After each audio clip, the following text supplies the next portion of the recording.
Bonjour, bienvenue dans notre émission Le Pain Vivant Quotidien. Donc aujourd'hui nous continuons notre série sur l'autodélivrance. Et nous avons commencé par le chapitre 1 qui est la justification. Alors aujourd'hui nous allons continuer dans ce que nous avons commencé. Je vous ai montré plusieurs versets. Comment vous approcher de Dieu avec assurance. Comment vous approcher de Dieu sans douter. Comment vous approcher de Dieu sans avoir peur. Sans se demander est-ce que mes prières montent. Est-ce que vraiment Dieu m'écoute. Dieu t'écoute si tu as revêtu la justice de Christ sur toi. Dieu t'écoute si tu as mis la justice de Dieu sur ta vie. Alors écoute-moi bien aimé. Dieu t'écoute. Dieu t'aime, Dieu te considère. Alors nous allons continuer là où on s'était laissé. J'étais dans l'histoire de Jacob, mais avant de lire l'histoire de Jacob, je veux qu'on revienne sur certains versets. Ça force de les écouter et en les méditant tous les jours, que la foi pénètre les cœurs dans le nom puissant de Jésus de Nazareth. Alors, nous allons aller dans Hébreux 4, à partir du verset 14. Comme vous voyez affiché à l'écran. Qu'est-ce que ça nous dit ce passage? Ainsi, puisque nous avons un grand souverain sacrificateur qui a traversé les cieux, Jésus, le Fils de Dieu, demeurons fermes dans la foi que nous professons. Alléluia. Alors nous allons aller au verset suivant. Car nous n'avons pas un souverain sacrificateur qui ne puisse compatir à nos faiblesses. Au contraire, il a été tenté comme nous en toutes choses, sans commettre de péché. Alléluia, verset 16, qui est l'un des versets les plus importants de la parole de Dieu. Ce verset 16 nous dit quoi? Approchons-nous donc avec assurance du trône de la grâce, afin d'obtenir miséricorde et de trouver grâce pour être secouru dans tous nos besoins. Gloire à Dieu. Bien-aimé, tu dois te revêtir de la justice de Christ, pas ta propre justice, et t'approcher avec assurance, t'approcher du trône sachant que Dieu t'écoute, sachant que Dieu écoute tes prières et Dieu exauce tes prières. Alors nous allons aller continuer dans Genèse 27. On avait pris le cas de quelqu'un qui s'est approché de Dieu avec sa propre justice et il n'a pas été exaucé, il n'a pas été justifié. Maintenant on va prendre le cas de Jacob et c'est un cas spirituel. S'il te plaît, on va entrer dans le pain vivant ce matin. On va manger quelque chose de très solide aujourd'hui. Alléluia. Alors tu vas te positionner dans Genèse 27 à partir du verset 1. Positionne-toi le temps qu'aussi je me positionne. Alléluia. Gloire à Dieu, le Dieu que je sers. Jésus de Nazareth, le Père de gloire, le Maître de l'univers. Genèse 27. Genèse 27. À partir du verset 1. Je vais même reprendre à partir du verset 1. Alors, que nous dit la parole de Dieu? Genèse 27 à partir du verset 1. Alléluia. La Bible nous dit ceci. Isaac devenait vieux et ses yeux s'étaient affaiblis au point qu'il ne voyait plus. Alors il appela Ésaü, son fils aîné, et lui dit, mon fils. Et Ésaü lui répondit, me voici. Alléluia. Alors le verset 2 nous dit, Isaac dit, voici donc, je suis vieux, je ne connais pas le jour de ma mort. Alléluia. Le verset 3 nous dit ceci, maintenant donc, je te prie, prends tes armes, ton carquois, ton arc, et va dans les champs, et chasse-moi du gibier. Alléluia. Le verset 4 nous dit, fais-moi un mets. C'est Isaac qui parle. Fais-moi un mets comme j'aime et apporte-le-moi. À manger, à mon âme te bénisse avant que je meure. Gloire à Dieu, gloire à Dieu, gloire à Dieu. Merci Seigneur. Alors ici, il y a plusieurs choses pour entrer dans la révélation de cette parole que le Seigneur m'a donnée. Alléluia. Isaac représente ici le Père céleste dans les lieux très hauts. Le Père céleste dans les lieux très hauts. Alléluia. Et le Père céleste dans les lieux très hauts veut nous bénir, veut te bénir, veut me bénir. Veut bénir tous les enfants de Dieu. Voilà pourquoi il demande à Isaac de faire quelque chose. Parce que la bénédiction ne sort pas comme ça. La bénédiction découle d'un mets. La bénédiction découle d'un plat que le Père aime. Ce plat, c'est la croix. On va le voir tout à l'heure. Donc, le Père dans le ciel a l'intention de te bénir. Le Père dans le ciel a parlé avec Jésus. Écoute-moi très bien. Nous parlons ici du mystère. Alléluia. De la divinité. Donc, il parle avec Jésus. Jésus, c'est Esaïe. Jésus, c'est le fils aîné. Donc, dans la révélation de ce matin, le Père, c'est Isaac. Esaïe, c'est Jésus, le fils aîné du Père. Et on va voir qui est le Saint-Esprit tout à l'heure. Alléluia. Donc, le Père dit au Fils que le Père est en train de s'entretenir avec le Fils. Comment il doit faire pour bénir le monde entier. Comment il doit faire pour bénir les générations qui vont venir. Il dit au Fils qu'il y a un mets que tu dois me préparer, Esaïe. Il y a un mets, tu dois mourir à la croix. Il y a quelque chose que tu dois faire pour moi. Alléluia. Gloire à Dieu. Et va donc me préparer ce mets-là. Et ce qui se passe ici, c'est quoi, bien-aimé? C'est que Esaïe va aller préparer le mets du Père. Et donc, on va continuer la lecture. Le verset 5 nous dit, Rebecca écoutait ce que Isaac disait à Esaü, son fils, et Esaü s'en alla dans le champ pour chasser du gibier pour le rapporter. Rebecca, ici dans la révélation, c'est le Saint-Esprit. Écoute-moi bien, bien-aimé. On a Isaac qui est le Père Céleste, dont son but c'est de nous bénir.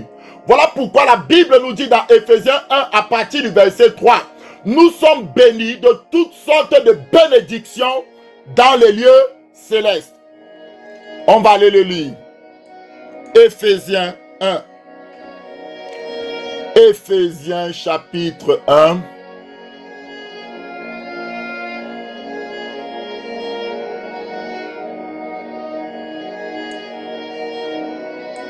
Éphésiens chapitre 1 verset 3. Écoutez ce que la parole du Seigneur nous dit. Béni soit Dieu, le Père de notre Seigneur Jésus-Christ. Je vous ai dit que la bénédiction, c'est le Père qui la libère. Le Père Abba en hébreu veut dire source. En fait, c'est une source de bénédiction. Voilà pourquoi il pouvait dire à Abraham, je ferai de toi une source de bénédiction. Dans la bénédiction, c'est le Père qui libère la bénédiction. C'est le Père qui envoie la bénédiction. Et il dit ici, qui nous a bénis de toutes sortes de bénédictions spirituelles dans les lieux célestes en Christ. Donc ces bénédictions que le Père nous a données se trouvent en Christ. Elles ne se trouvent pas partout. Elles se trouvent en Christ, dans le Fils aîné. Alléluia. C'est en lui que nous sommes bénis. C'est en lui que nous sommes délivrés. C'est en lui que nous sommes guéris. C'est en lui que nous avons accès auprès du Père. Alléluia. Juifs comme grecs. Alors la Bible, je reviens donc à ce que nous étions en train de méditer. Donc le Père, c'est lui qui bénit, c'est lui qui libère les bénédictions. Et ces bénédictions sont en Christ. C'est-à-dire comme dans un compte bancaire dans les lieux célestes. Et pour avoir accès, pour pouvoir jouir de ces bénédictions, on va voir le Saint-Esprit ici. En l'occurrence, Rebecca va entrer en jeu. Je vous parle des choses spirituelles. Alors la Bible dit quelque chose de terrible. On va aller dans Genèse, on va retourner dans notre texte de base. Merci Saint-Esprit pour cette révélation qui commence déjà moi-même à me faire énormément du bien. Genèse 27, à partir du verset 5, Rebecca, le Saint-Esprit dit à Rebecca écoutait, alléluia, Rebecca écoutait ce que le Père était en train de dire dans les trois. Le Père parle au Fils et le Saint-Esprit aussi là, les trois. Bon, quand il dit les trois, vous me comprenez, ça dit, je parle d'une réalité spirituelle. C'est une même personne, mais qui agit de différentes facettes. Donc, ils étaient dans un conseil. Alléluia. Alors la Bible me dit au verset 6 ceci. Puis Rebecca dit à Jacob, bien-aimé, toi qui es enfant de Dieu, tu as reçu le Saint-Esprit. Et le Saint-Esprit te dit, ici Rebecca dit à Jacob ce qu'elle a entendu au ciel. Parce que ce qui s'est passé là, c'était au ciel. Dans les lieux célestes, il y a des bénédictions. Maintenant, Rebecca dit à Jacob, toi qui es chrétien, moi qui suis chrétien, son fils, vous voyez, Jésus est le fils aîné, mais nous tous, nous sommes les fils cadets. Jésus est le grand frère, nous tous, nous sommes les petits frères, nous tous qui sommes nés de nouveau. Rebecca, le Saint-Esprit dit à Jacob, son fils, voici j'ai entendu ton père qui parlait ainsi à Christ, ton frère, alléluia, qui parlait à ton frère aîné d'une bénédiction, qui parlait à ton frère. Écoutez la suite.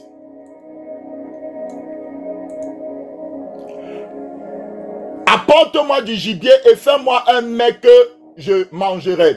Et je te bénirai devant l'Éternel avant ma mort. Verset 8. Maintenant, mon fils, écoute ma voix à l'égard de ce que je te commande. Dont le Saint-Esprit donne les ordres aux chrétiens. Écoute la révélation. Le Saint-Esprit connaît le genre de bénédiction que le Père veut mettre sur ta vie. Le Saint-Esprit connaît ce que le Père veut faire avec toi. Alléluia. Et il te parle. Il dit qu'il a entendu. On va voir ça, c'est clair. Le verset 9 me dit, va me prendre donc dans le troupeau deux boucs ou deux bons chevaux plutôt. J'en ferai pour ton père un mets comme il aime. Verset 27. Et tu le porteras à manger à ton père, afin qu'il te bénisse avant sa mort. Là, il est au verset 10. Donc, le Saint-Esprit dit à Jacob quoi? Va me prendre deux boucs. Or, ici, je ne vais pas trop... Le bouc, comme les deux chevaux qu'on va prendre, c'est l'image de Christ. C'est l'image de Christ qui vient pour mourir à la croix. Écoutez-moi, c'est encore l'image du fils aîné. Vous voyez, donc le père, le mec que le père aime. Parce que Rebecca va mettre à mort cela et vous allez voir ce qu'elle va faire avec. Le mec que le père aime. Alléluia. Le mec que le père aime, c'est la croix. Voilà pourquoi l'apôtre Paul a dit que lui ne prêchait rien d'autre que Christ crucifié. C'est-à-dire qu'il savait que le Père aime la croix. Le Père aime quand vient, on parle de l'œuvre accomplie de la croix. On parle de ce que Jésus a fait à la croix. Alléluia. Et avant d'aller plus loin, je vais vous montrer Rebecca qui a dit, voici ce que j'ai entendu. Donc la Bible dit que quand le Saint-Esprit viendra, il dira ce qu'il a entendu. On va aller dans Jean 16 à partir du verset 13 à 15. Jean 16. Merci Saint-Esprit pour ta grâce. Jean 16 verset 13. Écoutez cette parole digne d'être reçue. Quand le consolateur sera venu, l'Esprit de vérité, il vous conduira dans toute la vérité. Car il ne parlera pas de lui-même, mais il dira tout ce qu'il aura entendu. Et il vous l'annoncera. Il dira tout ce qu'il aura entendu. Donc, Rebecca a dit dans Genèse, si vous vous rappelez, j'ai entendu le Père. Donc le Saint-Esprit entend ce qui est au ciel qui te concerne. Toi, Jacob, moi, Jacob. Et puis maintenant, il vient nous parler dans l'intimité, dans la communion avec lui. Il vient nous révéler les choses qu'il a entendues au ciel. Alléluia, je peux lire le verset 14. Il me glorifiera. Le Saint-Esprit vient glorifier Jésus. Le Saint-Esprit vient rendre Jésus réel. Le Saint-Esprit vient rendre Jésus vivant. Parce qu'il prendra de ce qui est en moi et il vous l'annoncera. Le verset 15 dit, tout ce que le Père a est en moi. C'est pourquoi j'ai dit qu'il prend de ce qui est en moi et qu'il vous l'annoncera. Oh mon Dieu, mon roi.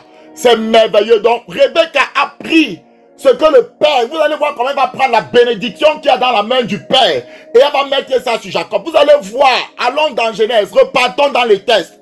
Je suis en train de prendre un cas pratique ici pour montrer comment on peut s'approprier la bénédiction. On vient devant Dieu avec humilité. Genèse 27. Merci Saint-Esprit, Dieu de gloire. Genèse 27 et J'étais au verset 10. Ici. Et tu porteras à manger à ton Père afin qu'il te bénisse avant sa mort. Donc, quand tu vas dans l'intimité avec le Saint-Esprit, non seulement le Saint-Esprit va te dire ce qu'il a entendu te concernant, mais il est capable de te donner la révélation. C'est lui qui prépare le mets et qui met les choses entre tes mains. C'est lui qui est chargé de prendre ce que Jésus a fait à la croix et de le rendre effectif dans ta vie. Que ça ne soit plus des discours, que ça ne soit plus des paroles, mais que ce soit quelque chose d'effectif dans ta vie de tous les jours. Alors, on va au verset 11. La Bible me dit ici, Jacob répondit à sa mère. Vous voyez? Donc, dans la communion, tu dois parler avec le Saint-Esprit. Le Saint-Esprit te parle, tu dois lui parler. Tu dois lui poser des questions. Alléluia. C'est ça qu'on appelle la communion avec le Saint-Esprit. La Bible dit dans Ézéchiel 37, quand Dieu parle au prophète, il dit, dis à l'Esprit. Donc, tu dois parler au Saint-Esprit. Merci Saint-Esprit pour ta grâce et pour ton amour. La Bible nous dit, Jacob répondit à sa mère, voici Ésaü est mon frère. Ésaü, voici, à sa mère, voici Ésaü mon frère est velu et je n'ai point de poil. Bien aimé, si vous avez suivi mes vidéos depuis quelque temps, je vous ai dit que la justice est un vêtement qu'on met sur nous. La justice est aussi comme la peau. Donc ici, sur la peau, il y a des poils. Et Jacob, toi et moi qui sommes les petits frères de Jésus, Jacob reconnaît qu'il n'a pas la peau de Jésus. Jacob reconnaît qu'il ne peut pas s'approcher du Père par ses œuvres. C'est ce que ça veut dire ici. Jacob reconnaît qu'il n'a pas la justice de Jésus. Mais le Saint-Esprit va révéler à Jacob par Rebecca. Le Saint-Esprit va lui révéler l'œuvre de la croix. Le Saint-Esprit va lui révéler l'objectif de la mort de Jésus. Le Saint-Esprit va révéler à Jacob pourquoi Jésus est réellement mort. Quel est le bénéfice? Ce n'était pas seulement pour toucher ses émotions, pour qu'il pleure. Ouais, Jésus est mort pour moi. Non, il faut qu'il comprenne que la mort de Jésus a des impacts directs sur sa vie. Alléluia. Alors, on regarde ce qui se passe ici. La Bible nous dit clairement ici que voilà ce qu'il a répondu, je n'ai pas la justice de Christ, comment je serai sauvé? Et là, le verset 12 nous dit, peut-être mon Père me touchera-t-il. Vous voyez, il sait que s'il vient avec ses œuvres, quand son Père va le toucher, ça ne va pas passer. Et je passerai à ses yeux pour un menteur. Et je ferai venir sur moi la malédiction et non la bénédiction. C'est une malédiction de s'approcher de Dieu avec sa propre justice. C'est une malédiction de s'approcher de Dieu avec les pensées telles que j'ai beaucoup jeûné, je suis un pasteur, je suis ceci, je suis grand. Bien aimé, quand tu comptes déjà sur ta justice, sur tes œuvres à toi, sur ce que tu es et que tu viens devant Dieu, Dieu va te toucher et il va te montrer que lui, il est tellement exigeant. Si ce n'est pas sans tache ni ride, ni rien de semblable, tu ne peux pas passer. Il va toujours te montrer qu'il y a quelque chose qui ne va pas. Il va te convaincre de péché. Alléluia. Donc Jacob ici reconnaît que ouais, si je vais devant le Père avec ma peau-ci, si je vais devant le Père avec ma justice-ci, est-ce que ce n'est pas la malédiction que je vais avoir au lieu de la bénédiction? La Bible nous dit ceci. Au verset 13, sa mère lui dit que cette malédiction, mon fils, retombe sur moi. Écoute seulement ma voix et va me les prendre. Bien-aimé, médite la croix. Écoute seulement la voix du Saint-Esprit. Fais seulement ce que le Saint-Esprit te demande de faire et tu vivras. Et tu auras la bénédiction et tu auras la vie éternelle. Tu auras la vie que Dieu a prévue pour toi. Fais juste ce que le Saint-Esprit te demande de faire au nom de Jésus. Le Saint-Esprit va ôter la malédiction parce que Jésus s'est fait malédiction sur le bois. La Bible dit que maudit soit celui qui est pendu au bois. Cette parole-là est calée dans les lieux célestes en Christ. Maintenant, quand tu entres en Christ, le Saint-Esprit a pour ministère, pour travail d'arracher de ta vie toute malédiction parce que spirituellement, Christ a payé pour cela. C'est à lui d'arracher la malédiction. C'est ce que sa maman dit ici. Le Saint-Esprit qui est la mère de Jésus. Il faut savoir que Ésaü représente Christ ici. Et c'est pas le Saint-Esprit que Marie est tombée enceinte. Donc, le Saint-Esprit a son premier-né qui est le Christ. Alléluia. Et toi aussi t'as enfanté, car celui qui est né de l'esprit est né de nouveau. Celui qui est né de la chair est chair, mais la naissance d'en haut, la naissance nouvelle vient du Saint-Esprit. Donc Rebecca dit à son fils cadet, à Jacob, que écoute mon frère, écoute mon fils, fais seulement ce qu'il te dit, je vais ôter la malédiction. Quelle que soit la malédiction, sous laquelle tu étais, au nom de Jésus, je déclare que cette malédiction est ôtée pendant que tu suis cette parole. Alléluia. Il envoie sa parole et sa parole les guérit. Le verset 14 me dit, Jacob alla les prendre et les apporta à sa mère, qui fit un mets comme son père aime. Alléluia. Le verset 15 dit, ensuite, Rebecca prit les vêtements d'Ésaü, son fils aîné. Écoutez, je vous ai parlé des vêtements. Les plus beaux qui se trouvaient à la maison. Et, bien aimé, quand les gens disent que la Bible, si c'est un livre simple, ça me fait rire. Bien aimé, la révélation de la parole te donne la joie.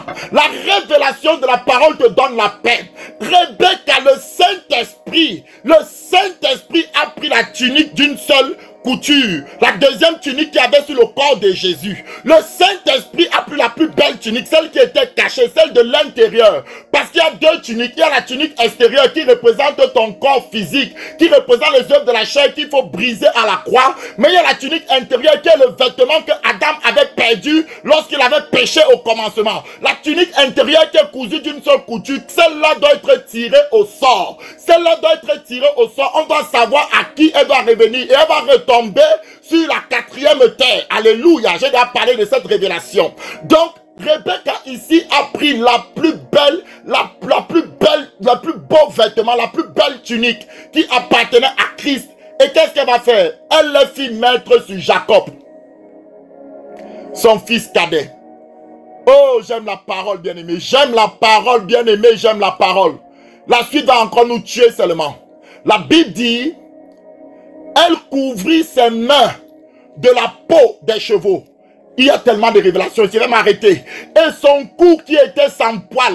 Bien aimé, elle a tué les chevaux. Je veux dire que les chevaux représentent la crucifixion de Jésus. Et quand le sang des chevaux ont coulé, aïe, aïe, aïe, aïe, ça créait une route nouvelle. C'est-à-dire que Jacob ne pouvait pas se présenter devant son père. Le voile était fermé. Mais quand Rebecca a tué, c'est pour ça que Jésus s'est livré par un esprit éternel, nous dit la parole dans Hébreu. Il s'est livré par un esprit éternel. Cet esprit éternel, c'est le Saint-Esprit. C'est le Saint-Esprit qui a permis à Jésus de se livrer à la croix. Voilà pourquoi Rebecca, c'est elle ici qui est en train de mettre à mort l'agneau. C'est elle ici qui confectionne tout, qui fait, c'est-à-dire que, qui fait coordonner, tout fait concourir toutes choses pour le bien de Jacob. Alléluia. La mort de Jésus, c'était pour ton bien. La résurrection de Jésus, c'est pour ton bien. Alléluia. Dieu le Père a envoyé le Saint-Esprit accomplir ces choses dans la vie de Jésus pour que toi tu en bénéficies. Donc les deux chevreaux qui représentent ici le fils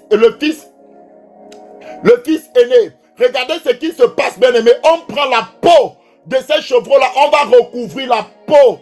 Oh, bien aimé, on va recouvrir les mains de Jacob. C'est-à-dire quoi? C'est-à-dire que ce n'est plus Jacob qui va œuvrer, mais maintenant c'est qui? C'est Christ et c'est les mêmes mains. C'est les mains de Christ qui vont œuvrer. Voilà pourquoi la Bible dit, vous imposerez les mains aux malades et les malades seront guéris. Dans le domaine physique, tu vois mes mains, mais spirituellement, parce que je te parle d'un vêtement spirituel. Dans le domaine spirituel, j'ai les vêtements blancs brillants de Christ. Ma main spirituelle est recouverte des mains de Jésus. Et quand je parle, quand j'impose les mains, ce n'est pas mes mains, tu vois mes mains physiques, mais derrière, dans le domaine spirituel, c'est mes mains spirituelles qui posent. C'est les mains de Christ, c'est Christ lui-même qui pose les mains et la maladie doit s'en aller. La Bible dit ici que il a recouvert de peau les mains de Jacob, la peau de l'agneau. Et il a aussi mis sur le cou. Le cou représente quoi? La Bible nous dit dans Matthieu, venez, prenez mes instructions, vous, car je suis doux et humble de cœur. Et on voit que le joug à l'époque, quand vous avez des bœufs, on mettait le joug sur leur cou comme ça, pour qu'ils puissent obéir, puissent aller pour diriger leur vie. Donc le joug, c'est sur le cou. Ici, on nous parle de l'obéissance de Christ, de l'obéissance de l'agneau. Voilà pourquoi quand j'ai lu Romains la dernière fois, Romains 5, qui disait que par la désobéissance d'un seul, on a été rendu pécheur. Et par l'obéissance aussi d'un seul, on est rendu juste. Donc ce n'est pas ton obéissance. On a pris la peau, la partie qui représentait le cou. Donc l'obéissance de Jésus, il a été obéissant. Obéissant même jusqu'à la mort de la croix. C'est pourquoi on lui a donné un nom qui est au-dessus de tout nom. On a mis ça sur toi. Donc, Tous ces éléments-là, tu dois comprendre que dans le domaine spirituel, tes vêtements sont brillants, tes mains sont les mains de Jésus. Voilà pourquoi Jésus pouvait dire, celui qui croit en moi, non, je vais aller le lire. Les paroles sont trop pures, les paroles sont trop pures, je vais aller le lire. Jean 14. Jean 14. Oh Saint-Esprit, aide-moi. Saint-Esprit, aide-moi. Cette parole est une parole tellement succulente. Jean 14, verset 11. Verset 11. Écoutez la parole du Dieu vivant. Écoutez la parole du roi des rois. Croyez-moi, c'est Jésus qui parle. Je suis dans le Père et le Père est en moi. Croyez du moins à cause de ses œuvres. Le verset 12 me dit quoi? En vérité, je vous le dis, celui qui croit en moi fera aussi les œuvres que je fais. Et il en fera de plus grandes parce que je m'en vais au Père. Alléluia. Ça veut dire quoi? Ça veut dire que Jésus reconnaît que c'est lui qui va faire les œuvres. C'est lui, il t'a revêtu de ses mains. Tes mains n'existent plus dans le domaine spirituel. Tes mains ont été remplacées, couvertes par les mains de Jésus. Donc c'est lui qui va œuvrer. Dieu ne s'attend pas à ce que toi tu œuvres, mais Dieu s'attend à ce que tu meurs à toi-même et que tu laisses celui qui est venu vivre en toi œuvrer. On va voir. Et les œuvres de Christ, c'est quoi? C'est les miracles, c'est la sainteté, c'est toutes ces choses-là. Les œuvres de Christ, ici le verset 13 nous dit, et tout ce que vous demanderez en mon nom, je le ferai. Si tu demandes, mais c'est Christ qui fait, afin que le Père soit glorifié dans le Fils. Mon temps est presque achevé aujourd'hui, bien-aimé. Cette parole est succulente. Bien-aimé, donc, le premier impact de la croix, c'est que tu sois conscient de quel genre de vêtements tu as revêtu. Tu sois conscient de ce qu'il y a sur tes mains. Tu sois conscient qu'on a placé quelque chose sur ton cou pour que tu sois obéissant. Autrement dit, on a ôté le cœur de pierre et on t'a donné un cœur de chair. Tu as un cœur nouveau. Voilà pourquoi tu es sensible au péché maintenant. Avant, quand tu péchais, ça ne te disait rien. Mais depuis que tu es devenu chrétien, quand tu pêches, tu perds ta paix, tu perds ta joie, jusqu'à ce que tu confesses au nom de Jésus. Et là, tu retrouves encore la paix, tu retrouves encore la joie. Oh bien-aimé, mon temps est déjà presque fini. C'est tellement succulent. C'est tellement succulent cette parole. Est-ce que vous voyez le mystère de Dieu dans cette parole? Ce n'est pas une histoire, on ne raconte pas la vie de Jacob. On est en train de décrire une réalité spirituelle. On est en train de nous montrer comment nous, les petits frères de Jésus, on doit s'approcher du trône. On doit toujours se revêtir de la justice de Christ. On doit être conscient des vêtements de Christ. On doit être conscient de la peau de Jésus sur nos mains. On doit être conscient de la peau au niveau du cou. On doit être conscient de ces choses avant de s'approcher du Père. Que Dieu nous aide. Que Dieu nous aide. Vous allez voir quand Jacob va arriver devant le Père. Oh, je vais encore retourner. Je vais retourner maintenant. Je vais te parler des vêtements blancs de Jésus et je vais m'arrêter là. On va prier. Oh Saint-Esprit, mon temps est épuisé aujourd'hui. Mon temps est épuisé aujourd'hui. C'est tellement succulent. Oh Saint-Esprit, mon temps est épuisé aujourd'hui, c'est tellement succulent. Matthieu 17, à partir du verset 1, que nous dit la parole, nous parlons de la transfiguration. 6 jours après, Jésus prit avec lui Pierre, Jacques, Jean et son frère, et il les conduisit à l'écart sur une haute montagne. Le verset 2 dit, il fut transfiguré devant eux. Son visage resplendit comme le soleil et ses vêtements devinrent blancs comme la lumière. Écoutez, il avait dit avant cela à ses disciples que dans quelques jours, vous verrez le Fils de l'homme venir dans son règne. Vous verrez le royaume des cieux se manifester. Ici, maintenant, pour que ces disciples voient le royaume des cieux, pourquoi ces vêtements? Pourquoi on nous parle des vêtements de Jésus? Parce que quand tu dois d'abord avoir la révélation de la justice que Dieu a mis sur toi. Tu dois d'abord avoir la révélation des vêtements nouveaux que Dieu a mis sur toi. Pas d'abord de toi-même, pas d'abord de tes capacités, pas d'abord de ta sainteté. Non. Qu'est-ce que tu as porté sur toi-même? Dès que ces disciples ont vu les vêtements de Jésus resplendir, que les disciples ont vu la lumière qui se dégageait de ces vêtements-là, la splendeur qu'il y avait sur ces vêtements. Écoutez le verset 13 de la Bible me dit quelque chose de très fort. Et voici, Moïse et Élie leur apparurent s'entretenant avec lui. Même la révélation de la parole devient pure lorsque tu es conscient de la justice que tu portes. Au nom puissant de Jésus de Nazareth. Mon temps est achevé aujourd'hui.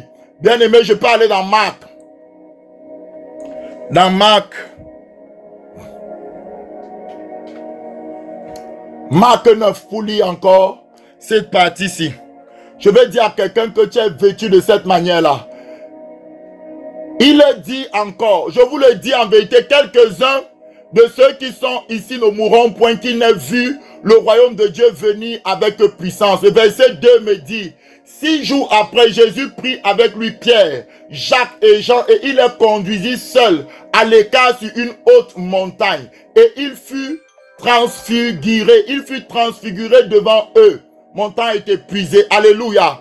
Écoutez maintenant la révélation sur les vêtements. Ces vêtements devinrent resplendissants et d'une telle blancheur qu'il n'en a pas de frelon sur terre qui puisse blanchir ainsi. Bien aimé, c'est comme ça que tu es vêtu spirituellement. Tu n'es pas sale, tu n'es pas même minable quand tu viens devant Dieu. Seigneur, je suis trop... Non, tu es vêtu de gloire, tu es vêtu de sainteté, tu es vêtu de majesté, de dignité. Approche-toi de ton Père Céleste avec foi et parle comme Jacob. On va voir, on va continuer la suite là où on s'est arrêté. Ne manquez pas. Demain, on va continuer. Il y a des révélations terribles. Comment s'approcher du Père pour obtenir la bénédiction dans toutes tes prières. Comment tu dois faire pour venir devant le Père, pour obtenir l'exaucement à tes prières, les bénédictions, pour obtenir la force dans tes faiblesses, pour obtenir la sagesse qui te manque, pour obtenir l'intelligence qui me manque, pour obtenir ces choses. Comment il faut faire? Gloire à Dieu. Alors, nous allons nous arrêter là aujourd'hui. Et comme d'habitude, avant de s'arrêter, je vais faire une prière. Bien-aimé, toi qui m'écoutes, tu n'as jamais donné ta vie à Jésus. Et tu es tombé sur cette chaîne YouTube. Ce n'est pas un hasard. Dieu veut mettre sur toi les vêtements de Jésus par le Saint-Esprit. Toi qui venais toujours devant Dieu avec tes propres capacités, je prie que ce que Jacob a dit, je n'ai pas de poils sur ma peau. Il me faut la peau de Jésus. Il me faut les vêtements de Jésus. Il me faut la justice de Jésus pour m'approcher du Père. Je n'ai pas besoin d'ajouter quelque chose. Jacob n'avait que besoin de cette justice-là. Il ne pouvait rien faire pour aller vers son Père sans cette justice. Il ne pouvait rien. C'est juste la justice de Christ qui l'a amené devant le Père. Alors aujourd'hui, je lève mes mains en tant que serviteur de Dieu partout où tu te trouves. Je te bénis dans le nom puissant de Jésus. Je déclare que les vêtements de Jésus sont sur toi maintenant au nom de Jésus. Toi qui s'étais éloigné de la maison de ton Père, qui culpabilisait, je dis que le sang de Jésus te lave, que tu reviennes à toi, que tu pleures sur tes péchés. Toi qui vivais dans l'impureté, l'impudicité, dans toute forme de vice sexuel, je prie que tu reviennes à Dieu avec l'âme et que tu te convertisses, que tu rentres dans la maison de ton Père comme le Fils prodigue. Toi qui ne connaissais pas le Seigneur Jésus, aujourd'hui fais cette prière avec moi. Dis, Seigneur Jésus, je reviens à toi. Seigneur Jésus, je t'accepte, Papa. Aie pitié de moi, pardonne mes péchés. Je crois que tu es mort et ressuscité d'entre les morts. Je crois que tu es mon Dieu. Je te confie ma vie, mon esprit, mon âme, mon corps physique. Sanctifie-moi jour après jour. Enseigne-moi ta parole. Au nom puissant de Jésus de Nazareth. Merci, Papa, pour tes enfants qui m'écoutent. Quel que soit ce que tu as fait, un avortement, quel que soit ce que tu as fait, je dis aujourd'hui, demande pardon. Et cette culpabilité est brisée. Le sang de Jésus te lave. Le Saint-Esprit te met les vêtements blancs de Jésus. Le Saint-Esprit te revêtit des vêtements royaux. Des vêtements qui brillent. Il n'y a pas de vêtements plus brillants que cela. Le Saint-Esprit met sur toi la peau des mains de Jésus. Le Saint-Esprit met sur ton cou, te donne l'obéissance de Christ, un cœur nouveau, pour que tu obéisses à Dieu. Dans le nom puissant de Jésus, nous avons ainsi prié. Amen. Bien-aimés, ne manque pas, demain, nous allons continuer avec l'histoire de Jacob. Et quand on va finir l'histoire de Jacob, je vais m'arrêter là pour la justification. On va passer au chapitre 2 de l'auto-délivrance. Alléluia. Donc, je vais continuer demain jusqu'à finir l'histoire de Jacob. C'est simplement vous montrer comment faire pour entrer dans la prière, pour être efficace dans la prière, pour que vous ne doutiez pas. Et on va déloger beaucoup de choses. Ça, c'est très important. C'est la base de la vie chrétienne. La croix t'a donné des vêtements de justice. Alors, on va s'arrêter là aujourd'hui. Soyez bénis. On se retrouve pour ceux qui sont dans le groupe de prière à 12h30 pour la prière. Et aussi, je pense que je vais soit mettre dans les descriptions même